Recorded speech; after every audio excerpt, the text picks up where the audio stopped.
Question 9. The two squares shown each have an area of 1 square metre.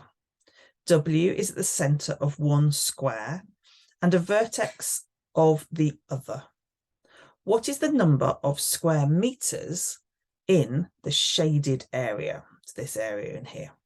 Express your answer as a common fraction. So we're looking at a fraction.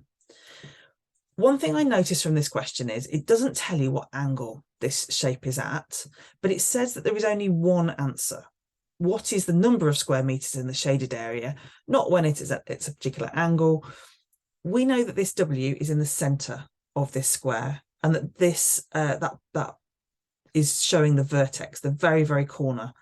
So what I'm making assumption, and I'm not going to try and prove it here because it's a competition, I've only got a minute to solve this, but as I rotate that square round, it doesn't matter. W is going to stay the same, and I'm going to rotate this round here. That shaded area is also going to stay the same. So rather than drawing these two squares like this, I want to draw it in a way that I can clearly see what's going on. That's W, that's where my vertex is. And what about if I draw the second square aligned like this? I think it becomes a lot clearer what the shaded, or the area of that shaded space is.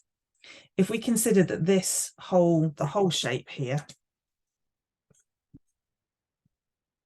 is 1 square metre, this here is a quarter of the whole, so therefore it is a quarter